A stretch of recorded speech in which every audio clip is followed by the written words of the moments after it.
Warisan budaya masyarakat Malaysia cukup tinggi nilainya.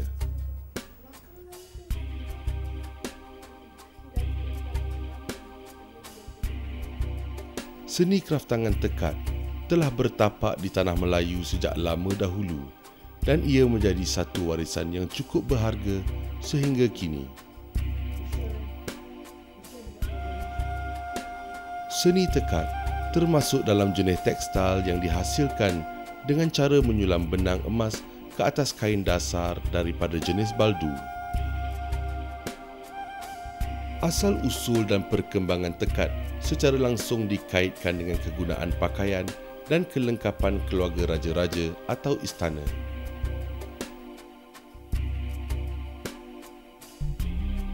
Hingga kini, seni tekad masih dihasilkan oleh rakyat negeri Perak Darul Rizwan, khususnya di daerah Kuala Kangsar yang juga merupakan pengeluar utama kraf tekad seni timbul benang emas. Puan Hajah Azizah Muhammad Yusof merupakan adik guru kraftangan dalam bidang tekad benang emas. Beliau dilahirkan di Kampung Kota Lama Kiri, Kuala Kangsar, Perak pada Januari 1938. Hajah Azizah mewarisi kemahiran menekat dari ibu dan opah beliau sejak zaman Perang Dunia Kedua lagi. Pada ketika itu, Hajah Azizah masih lagi di bangku sekolah. Ada duduk rumah tak. Saya walaupun saya masih kanak-kanak lagi, tapi saya kena minat agak mungkin saya diberi Allah Ta'ala jiwa saya meminatkan seni warisan ni, sentiasa merapat opah saya dan mak saya apabila mereka membuat barang-barang tekad. Selepas berkahwin, Hajah Azizah mengikut Allahyarham suaminya dan menetap di Kampung Padang Cangkat, Bukit Candan dalam daerah Kuala Kangsar, Perak. Di Kampung Padang Cangkat inilah kraftangan tekad benang emas semakin berkembang. Hajah Azizah sememangnya bertuah kerana dibesarkan dalam lingkungan keluarga penekat. Seni yang diwarisi daripada opah beliau, Andak Fatimah, dan ibu beliau, Hajah Mahiyah, kini menjadi satu punca rezeki yang boleh dibanggakan. Boleh dikatakan kami keluarga, boleh dikatakan opah-opah, bapa saudara, semua kebanyakan membuat seni tekad benang emas ni. Dan apabila saya dah berumur dalam 9-10 tahun tu, memang saya dah nampak sentiasa merapat dan saya selalu mengacau-ngacau mak tu membuat. Dan kadang-kadang dimarahnya kerana saya suka mengacau ya. Rupanya di dalam mengacau-ngacau tu mungkin benda ni meresap ke jiwa ya. Apabila umur 12 tahun, saya pun mulalah merengek-rengek pada mak suruh buatkan satu pemidang untuk membuat tekad sendiri. Dan tu saya kacau-kacau mak buat untuk orang lain, untuk tempahan. Nanti mak kata rosak, jangan buat yang ni, nanti mak akan sediakan, dia kata. Bila mak sediakan satu pemidang, dia bagi saya jarum, dia bagi saya benang emas dan dia ajarlah macam mana tekad ni dijalankan. Pada zaman dahulu, kebanyakan kelengkapan istana memerlukan tekad benang emas. Menurut Puan Azizah, kaum wanita pada zaman dahulu mempelajari seni tekad untuk menghasilkan sendiri kelengkapan perkahwinan untuk anak perempuan mereka. Kebiasaannya, mereka akan mula menekat semenjak anak-anak masih kecil dan hasil tekatan itu akan disimpan sehinggalah tiba majlis perkahwinan dalam keluarga mereka. Dan apabila tahun 84, saya ditawarkan pergi ke luar negara. Dan saya telah dibawa mentampilkan barang-barang ni di luar negara seperti di Jepun. Ya. Saya berada di sana Jepun lebih kurang 16 hari. Dan dihantar oleh TDC bagian pelancongan ni. Dan banyak lagi negara-negara yang telah saya lawati dan telah banyak dijemput untuk mengenalkan. Dan barang-barang saya pun telah banyak dibawa ke negara-negara India, Arab Saudi dan banyak lagi lah, saya pun lupa dah. Bangkok dan Taiwan. Ibu kepada 9 orang cahaya mata ini menggalas pelbagai tanggungjawab untuk memperkenalkan tekad benang emas ini di kalangan masyarakat setempat. Beliau turut menjadi tenaga pengajar kepada beberapa buah badan kerajaan dan turut dilantik sebagai pemaju masyarakat daerah Kuala Kangsar.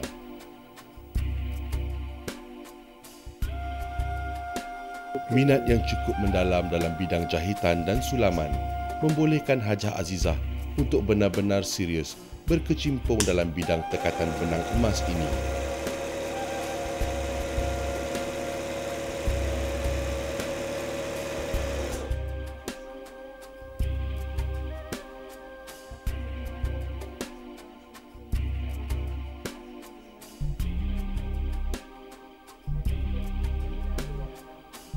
Selain dilantik menjadi Adi Guru Kraf Tekad Benang Emas, Hajah Azizah turut menerima anugerah Karyawan Kraf pada tahun 2007 dan juga pernah menerima anugerah Usahawan Seni dan Warisan Negeri Perak.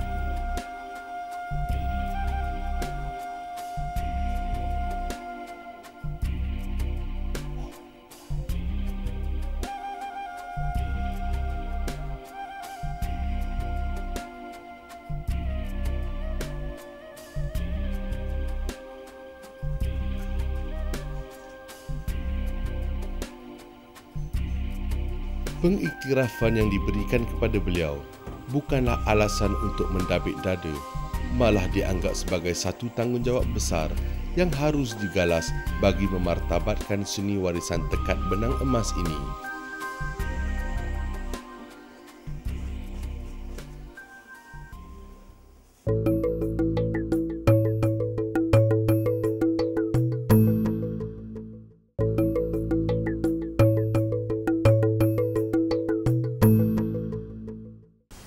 Biasa corak-corak ni tak ada susah lah, mudah dapat. Bukan dapat daripada orang, tidak, daripada orang perseorangan, tidak. Saya cari dengan idea saya sendiri. Iaitu saya mengikuti apa yang ditulis oleh opah saya dan mak saya. Dia masa itu berladang, ya. Dia ambil bunga dalam sawah padi tu, bawa balik rumah dan dia akan dilukis. Di situ kita mendapat ilham dan berbagai-bagai lagi lah corak yang kita dapat pada berbelah petang senja, awal larat dan air mengalir. Kita pergi ke tepi-tepi sungai, tengok air mengalir, tengok paku pakis dan tengok keladi. Di sini kita dapat bunga keladi dan bunga macam kangkung.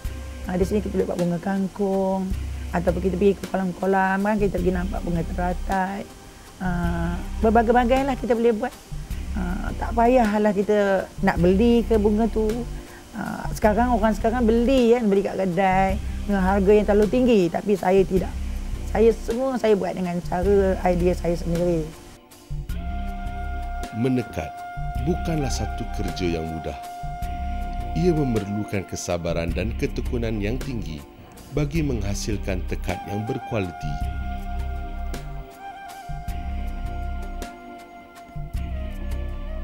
Terdapat beberapa jenis tekad yang dihasilkan oleh Hajah Azizah, seperti tekad timbul,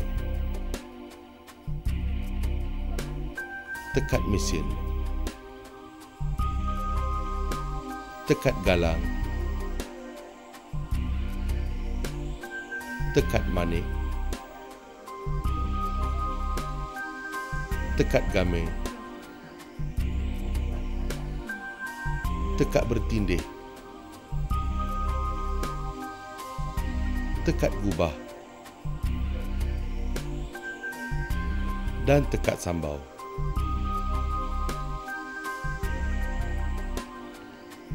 Berkat kurniaan yang Maha Esa, hampir semua hasil tekad benang emas yang dihasilkan oleh Hajah Azizah diilhamkan oleh beliau sendiri. Pelbagai lakaran corak dibuat mengikut cita rasa tersendiri, kemudian ia dizahirkan melalui tekatan dengan menggunakan benang emas.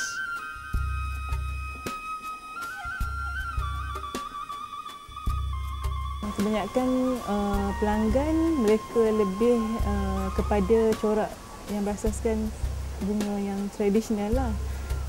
Seperti bunga asam batu, bunga raya, motif-motif tumbuhan lah, pucuk paku, awal-awal larat. Itu semua corak yang tradisional. Selain menghasilkan corak mengikut cita rasa sendiri, Hajah Azizah turut menghasilkan corak-corak sebagaimana yang dikehendaki oleh pelanggan beliau. Bahan-bahan mentah yang digunakan dalam tekatan tidak banyak yang boleh diperolehi dalam negara.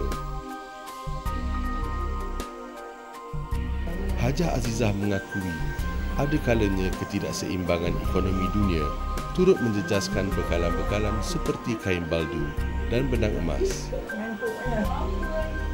Antara peralatan yang digunakan untuk membuat tekatan adalah pemidang, tali peregang, kain peregang, telinga kain, jarum, gunting kecil dan juga buluh. Masa yang diambil untuk menyiapkan sesebuah tempahan bergantung kepada jenis tempahan tersebut.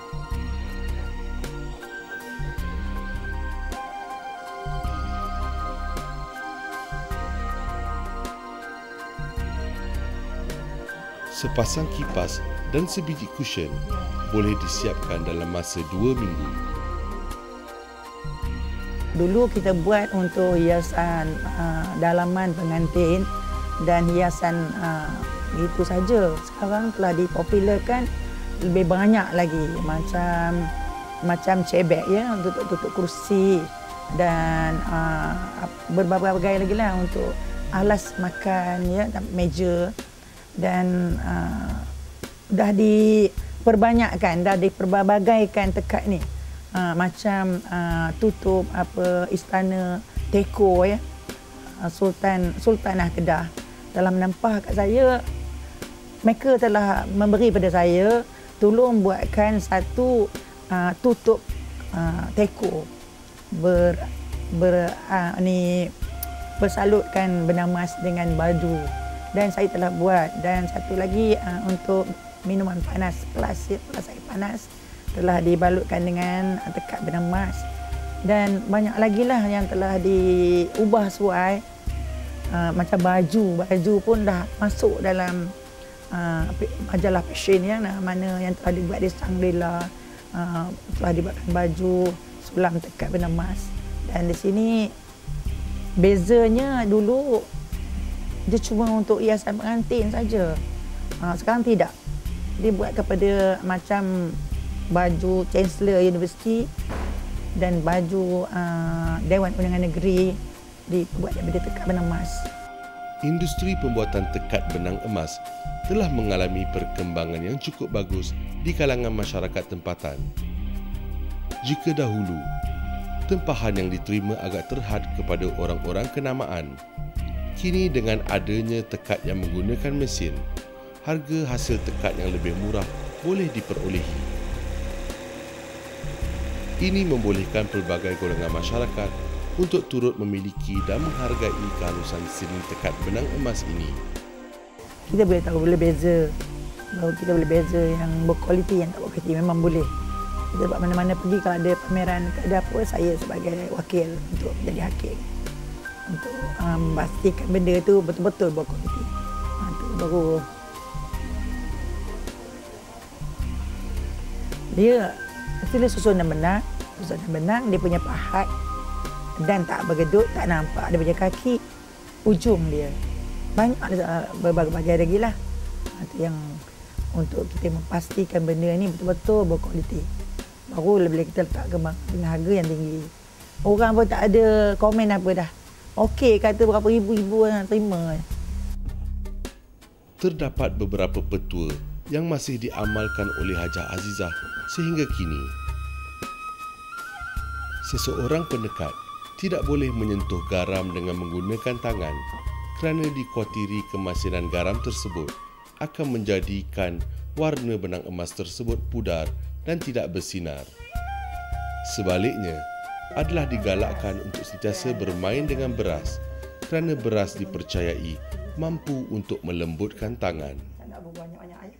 Okey.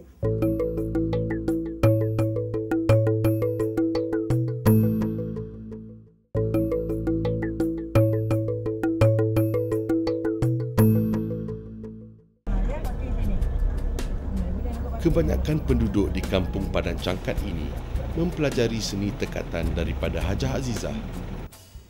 Wanita gigih ini tidak pernah jemu menurunkan ilmunya kepada sesiapa saja yang berminat.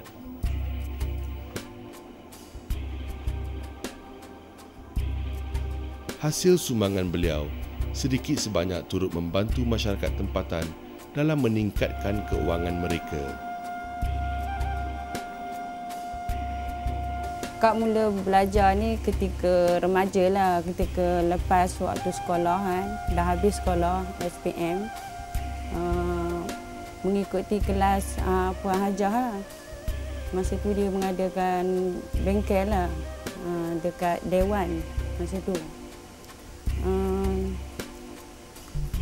Setelah Kak berkahwin, Kak ada anak-anak kan, Kak berhenti kan. Bila ada waktu kelapangan, baru Kak teruskan jahitan ni. Kami menjahitnya secara dihantar ke rumah lah. Lepas tu setelah siap, kami hantarlah. Itulah seterusnya. Minatnya dah lama. Tu tak ada masa tu. Sekarang ni dah jadi suri rumah masa tak ada apa rumah. Jadi Kak pun ikutlah. Rasa macam rugi rasa kalau kita dah dekat dengan rumah Puan Hajah pun tak tahu nak buat ni kan. Rasa kerugian lah rasanya. Semangat dalam membuat tekatan yang dicetuskan oleh ibu beliau kini diteruskan pula oleh Hajah Azizah.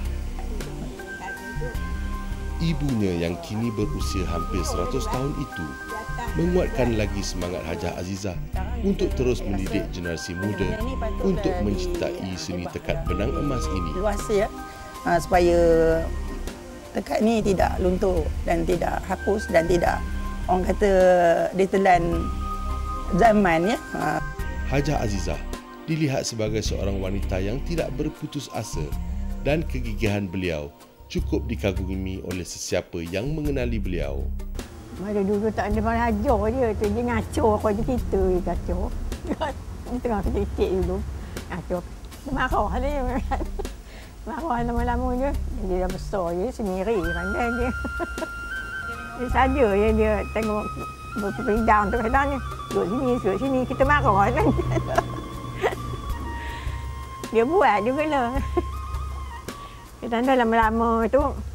Adalah Datuk sebelah tu, makanya Datuk yang ngajar tu dia buat ni pulau kecil-kecil bubur tepi-tepi pemidang kita tu. Suruh dia buat situ. Bubur itu ada kipas tu kecil tu. Tepi pemidang kita tu. Hak kita besar ini gitu.